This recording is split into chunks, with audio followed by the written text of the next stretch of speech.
Good morning. Hope you're well. Welcome to BUS104 Introduction to Management. I'm Noel and I'm your course coordinator for the semester. This video is a quick introduction to the course, some info about what's expected and what you're up for, and also about the assessment, which I'm sure is pretty important for you. So with no further ado, let me first off recognise the traditional owners of the country on which we meet and pay my respects to the elders past, present and future. As you can see, we're across a few campuses at times, so we have quite a few different countries that we need to pay acknowledgement to. So I'll leave you have a read of that, and again, pay my respects to elders past, present and future. Thank you. I'm your course coordinator, as I've said. I'm based at Caboolture, but I teach at Seppi Downs as well. So you'll see me up there. I'm there on Friday mornings. The class I take is between 10 and 12 a.m. If you need me before that, by all means, but I'll probably have to run away this semester pretty close to the time at 12 to be at other teaching commitments. So the course is set up as what we call a flipped classroom. This means that I'll prepare a video each week and upload that to the Blackboard site. You are expected to have a look at that video and prepare your case studies and questions for discussion in the tutorials, in the workshops each week.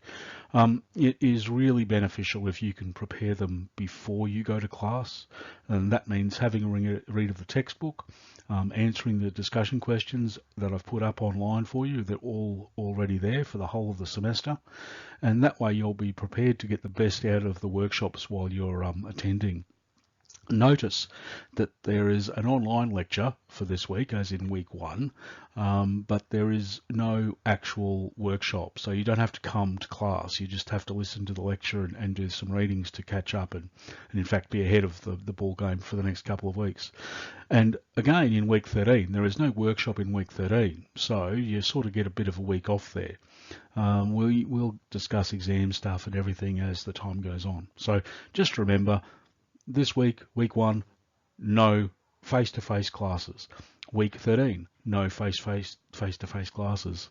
We have had a few occasions where people have shown up for class, very keen, very enthusiastic, and that's great, but for no reason. And I'm sure you'd rather use your time more effectively than driving or coming to class for no reason. I can't overstate the final point there. Attendance at the workshops is recommended. A whole lot of research shows that when people just listen to the videos or the recordings online, it can be often distracting with all the other things people have to do. So we really appreciate it if you could come to class. It'll certainly be beneficial for you as the semester progresses and as your course develops.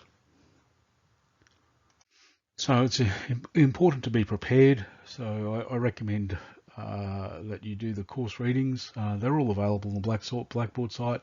I've put links in there so you can easily get to those course readings, and it shouldn't be a problem. There's quite a few that you can do to stay ahead. There's some extra readings there, but certainly at the minimum, the required readings and the cases, and answer the questions before you come to the workshop. You'll need to do some planning ahead of time for your assessment. It takes a little bit of time to get the stuff that we teach in the classes into your heads and make sense of that when you're responding to an assessment question. So just do keep in mind that assessment items can take a bit more time and planning than some people anticipate. Second last point there, think about and relate to situations of your own employment and circumstances, and share them with others in the class. This is part of university. I certainly don't have all of the answers, and the experiences that you bring to the workshops will certainly be helpful. No matter what you've done, where you've worked, whatever it might be, it's usually beneficial. Final point there, if you're not sure, ask. I can't help you, we can't help you as our sessional staff are, workshop facilitators, if you don't ask us questions. So if you don't ask us, we can't do squat. If you ask us, we'll be more than happy to help you out with anything we can. Expectations of you. So being responsible for your own learning. We will do what we can to facilitate such learning, but ultimately it's up to you to make it happen. We expect that you participate in the different activities undertaken during the semester. This is essentially workshops. But inside those workshops, we'll have group work, we'll have individual work, we'll have open class discussions about certain topics. Some of these topics will be challenging. Some of these topics may be new for you. But ultimately, you're here to learn, and we hope that these approaches will help facilitate that. Check your Blackboard emails announcements regularly. If there's a mistake in one of my slides, I'll put that out on the Blackboard site announcements. If we change a date for the assessment for some reason, technical difficulties, I'll put that out on the Blackboard announcements. If students ask me questions about their assessment, and many times they're quite relevant questions, I'll put those questions and answers onto the Blackboard site for you. So just bear in mind that they're there. It certainly has come to the point where I've had in other semesters where I've increased the assessment due date, pardon me, and some people have missed it and still submitted their assignment on the old due date. So, and then wondered why it wasn't being accepted and whether they could re-upload their assignment for the new due date given an extra couple of days of work. So just bear that in mind. It is really important that you do check your emails and the Blackboard announcements on a regular basis. If you have a problem, tell us.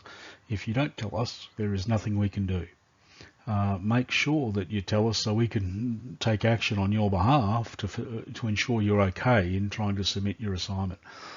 We don't expect you to email us every time you have a day off class. That's none of our business. That's up to you. It's nice to receive a courteous email every now and again. We'll respond with it, and that's fine. But when it comes to your assessment due dates, and if you're having problems, it really is integral that you let us know as soon as possible. As we have expectations for you, it's fair and reasonable for you to have expectations of us. So what we'd expect from you is, what you can expect from us is that we'll be on time and well prepared. Now, things do happen, and again, this is a reason to make sure that you check your emails regularly. We'll send you an email if someone can't make it to class, one of the lecturers, that is, can't make it to class. So if we can't make it, we'll let you know, and we'll do our best to do that in a timely manner so that we don't inconvenience you at all.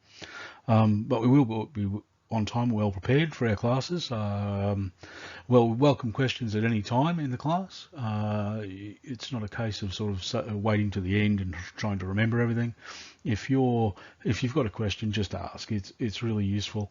It's a fair bet that someone else has that same question.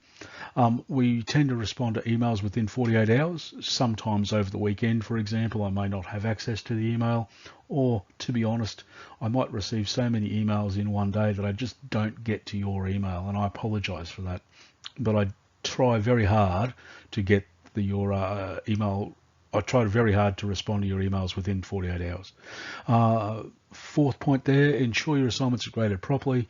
So you've only got one real written assignment in this course this semester, and that's your case study, and we'll grade that within 2 weeks, hopefully, all things being equal. We hope to be a bit quicker with the Pebble Pad assessment, and you'll see what I mean with that as we get into this video. We'll give you as much consistent encouragement as we can. We want you to succeed. We want you to do well. Ultimately, a lot of that work is yours. So if we can help you in any way, just ask again, and we will do our best to do that for you. Now, the final point there is to challenge the way you think. For many of you, this is new. University is new. The way you learn in university is often different to the way schools are teaching people. So what we'd like to do is recognize that everyone's different. Everyone has different skill sets. Everyone has different sets of knowledge. And for some, what we'll go through in this course will be challenging. Example, leadership. You may have one particular style of leadership that you believe is the best way. We'll probably show you that there is no one best way to leadership, and that it might require a number of different skills. That's one example. There's quite a few others. So you'll find some things uncomfortable. Maybe working in groups might be a bit uncomfortable for you, but by the end of the semester, I'm sure you'll be fine. Where are we? Next slide. So that's your textbook. It's online. The aim is that we save you some money, hopefully, by going online and having the textbook there. The price of the print version that you see there is $130. The price of the online version is $60. And to be honest, you actually, I believe anyway, you get more value out of the online version because you can read it anywhere. It's got a whole pile of quizzes and interactive things. It's got access to videos and other case studies that you'd have to sort of open the textbook and log on for if you were using the print version. So hopefully that assists you there to purchase the textbook. How to purchase the textbook, follow that link, how to access the online textbook. It's a short PowerPoint presentation again. Essentially, it's a couple of clicks. You go to their company's website, the Pearson website, you'll pay some money from your credit card, and then you'll be into the textbook at your convenience. Now, there are some library versions of the textbook, and you can also get some 7-day trials through the supplier, through the publisher. It's a 7-day trial. Think about that. You've got 13 weeks. So if you only have access for 7 days, it's unlikely you'll be able to download and get all of the information you need for your study in later weeks and or your revision. So just bear that in mind as well. So ultimately, I recommend purchasing the ebook, the online version, $60. It is worth it, in my humble opinion, to help you get through this course. Most of your, in fact, all of your assessment items in the final exam, all of the questions, both multiple choice and short answer, are based on questions we cover in the tutorials that come from the textbook discussion questions. So hint, hint, textbook's really useful. Assessment. Fine. Okay, so this is probably where most people are hoping I got to, well, pretty quickly. The assessment. So your assessment overview, you've only got 3 items, three items overall for the semester. Start from the biggest one last. Final exam, 50% in your essential examination period at the end of the semester. Case study, next biggest one, 30%, due Friday 6th of the 8th, 2019. That is week 7. 11:59 p.m. and Pebble Pad, weeks 4, 6, 9 and 13. And I'll just go into that now in some more detail for you. So item 1, Pebble Pad reflections. What we're trying to do here is hopefully introduce you to some of the skills that you'll need to be familiar with in your employability as you exit the university. So we're getting you started pretty early.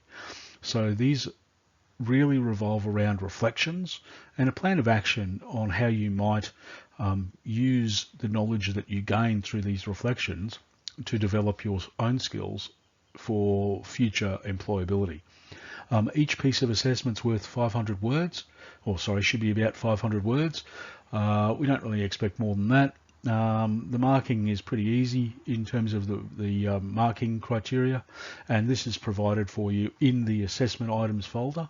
So you've got everything there to be able to do your assessment in Pebble Pad. The next item is a case study. So that's when it's due, Friday the 6th of the 8th. The 2,000 words plus or minus 10%.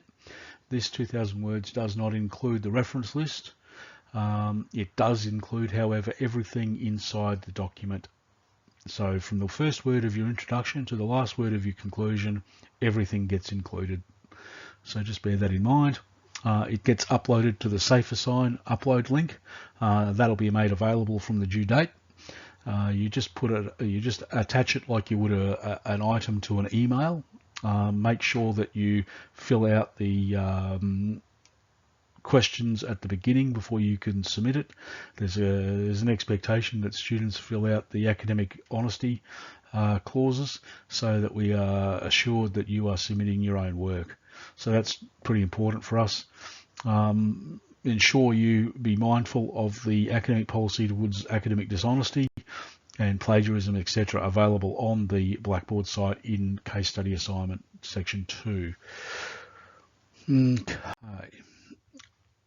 For assignment 2, we can have a look at your drafts, but we really don't have time to take them home and read them.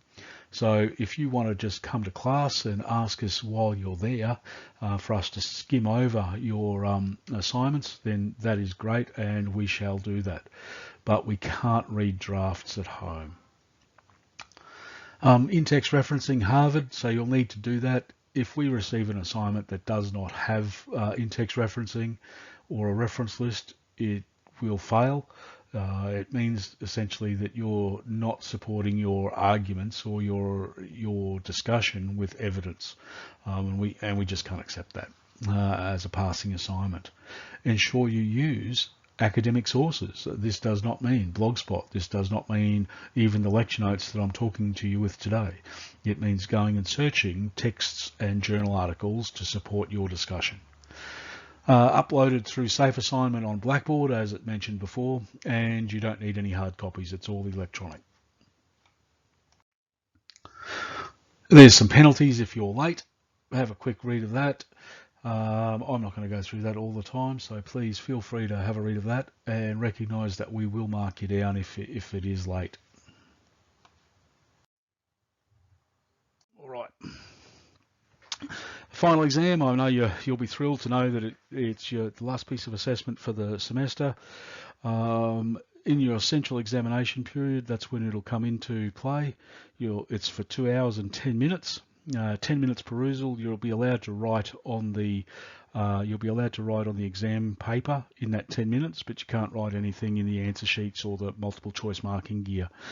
It only covers weeks 7 to 12. It doesn't cover the whole semester. It's only between weeks 7 and 12, so that cuts down hopefully a little bit of your study and stress for the final exam. There's 2 parts.